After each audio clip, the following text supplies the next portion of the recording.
I'm Steve-O, and this is the WIRED Autocomplete Interview. Was Steve-O in a band? You could say Jackass was a band of idiots. Rad. Now, it's been a while since I Googled myself, so this could be a complete shock. Where is Steve-O from? I grew up in 5 different countries, if you can believe it. I was born in England, moved to Brazil when I was 6 months old, moved to Connecticut when I was 4, to Florida when I was 6, to England when I was 9, to Canada when I was 12, back to England when I was 13, then I really started traveling. Is Steve-O teeth real? Well, those ones are really gone. The rest of them have fake stuff mounted on. They're there, they just have crowns and veneers.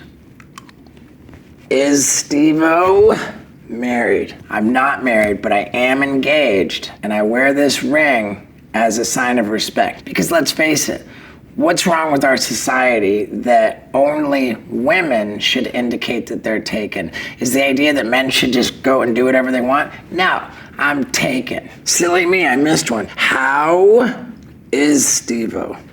How is Steve-O? I think I'm doing pretty well. My tour's going really well. My relationship is good. I'm still clean and sober. I'm in good health. Overall, I'd say things are going great. Thanks for asking.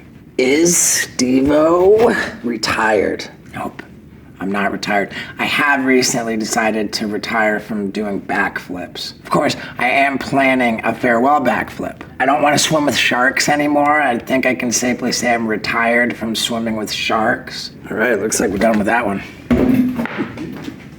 What is Steve-O's real name? It's Steven, spelled with a PH. Middle name, Gilchrist.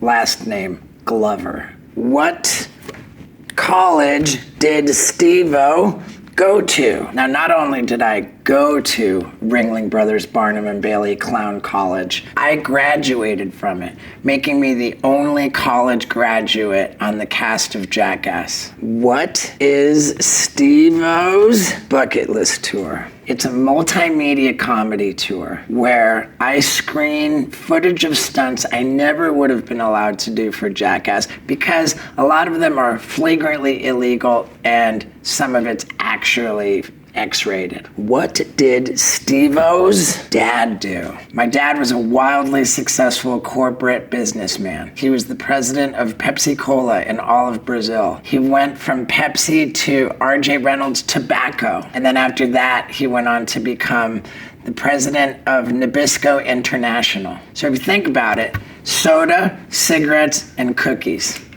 He's going to hell. What happened to Steve-O? Oh, that's sad. What happened to Steve-O? I mean, where do we begin? What hasn't happened to Steve-O? Okay, good. So we'll continue. Did Steve-O open an animal sanctuary? No, but you can bet your butt I'm gonna. I was recently in Memphis and I visited Graceland and I thought, oh, God, I've got to hurry up and get this animal sanctuary going so I can have my own little Steve-O museum with all the animals. Oh, dude, it's gonna be great. How did Steve-O and Johnny Knoxville meet? We were introduced by a skateboarding magazine called Big Brother, which was particularly naughty and filled with all kinds of stuff that had nothing to do with skateboarding, like me and Johnny Knoxville. How hot is Steve-O's hot sauce? It depends on which one, because I have 2. There's the OG Steve-O's hot sauce for your butthole, which is really just delicious, not overly hot. But then there's the new, unbelievably hot Steve-O's Butthole Destroyer hot sauce. The Destroyer's really hot. I don't know the Scoville of the Butthole Destroyer hot sauce, but I do know that the 3 top ingredients listed are the 3 hottest peppers on earth: Scorpion, Ghost, and Carolina Reaper. What happened to Steve-O's voice? See, this is a big one. I thought maybe I had something going on with my vocal cords, so I went into this voice doctor, and he said that there's actually nothing wrong with me whatsoever. I'm just using like the muscles above my vocal cords. I was like, seriously, doc?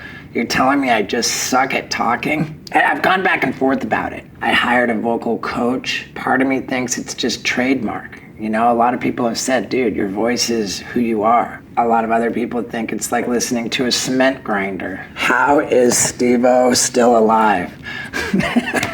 I wonder that every day. No idea.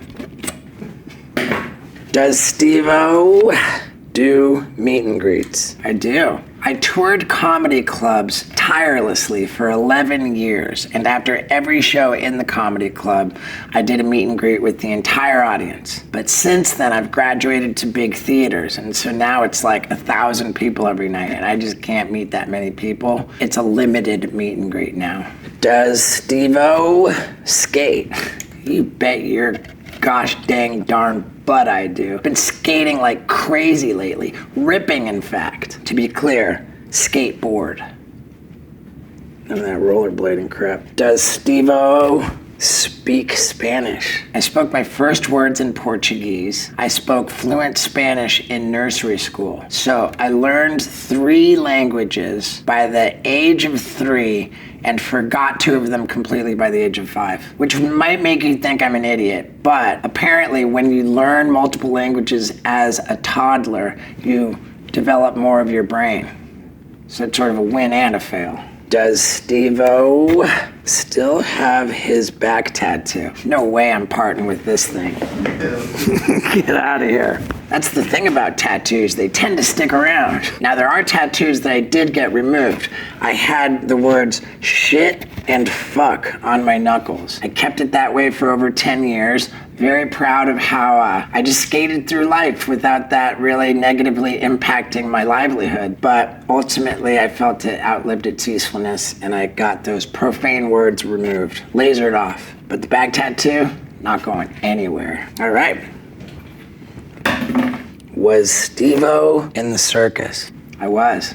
After graduating from Ringling Brothers and Barnum and Bailey Clown College, I did not go to the Ringling Brothers Barnum and Bailey Circus, but I did get employed by this circus in a flea market in Fort Lauderdale, Florida. It was called the Hannaford Family Circus, and I worked there for 6 months, right up until the day I started shooting the Jackass series. Yeah, it's crazy. I washed my clown makeup off for the last time, and within a half an hour, I was barfing up a goldfish into a fishbowl. And the rest is history, so to speak. Was Steve-O in a band? You could say Jackass was a band of idiots, but when I was a kid, I really loved the band Motley Crue. So much that when they came to my town, I called every hotel in the Yellow Pages asking for a room by the name of their manager. After hours, I got through, and the manager's brother answered the phone. He was so impressed by my initiative, I got on the list for backstage passes and had my photo taken with Tommy Lee and Nikki Sixx on October 25th of 1987. It's amazing. Was Steve-O on Dancing with the Stars? I was. It was a fairly traumatic experience for me. I was just terrible at dancing, and it was on live TV, and I was newly sober, still super uncomfortable in my own skin. I was just a frayed ball of nerves, and I lasted 6 weeks, which just made my misery prolonged. All right. Steve-O, yoga. Nah.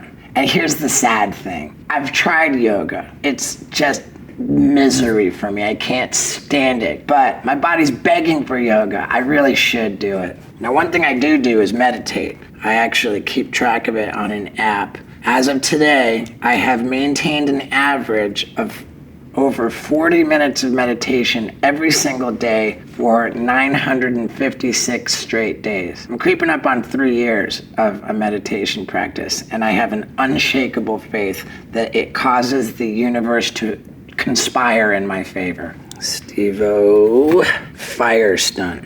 Yeah, that was a bad one. I mean, there's been a number of fire stunts that went pretty bad for me, but the really bad one ended in skin graft surgery on 15% of my body, where I had the flesh of 7 different dead people grafted onto me. One little piece actually became part of me, right there.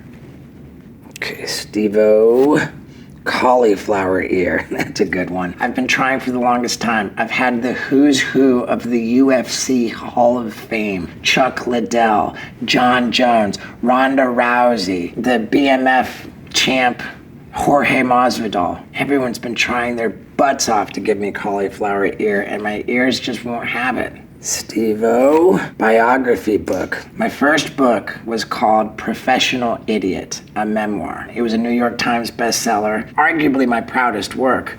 But my new book comes out on September 27th. It's called A Hard Kick in the Nuts, What I've Learned from a Lifetime of Terrible Decisions. In my new book, I get uncomfortably candid about my experience with sex addiction. You'd think that giving up drugs and alcohol would make your life manageable, but in my case, I just found other ways to be completely nuts. And Steve-O yearbook quote. Wow, that's an interesting one. My senior quote in the high school yearbook. It's harder to go up a hill than down, but the view is far better from the top. Don't be a slouch. Put in the work. Do something to be proud of. How about that? Coming from a kid that was just hopelessly addicted to drugs and alcohol in high school. I think that Googling oneself is a dangerous activity, but in the grand scheme of things, I think that I get off pretty easy. That's it for the Wired Autocomplete Interview, and thank you everybody for watching. Subscribe to the channel, hit the bell, leave a comment. Come on, be cool.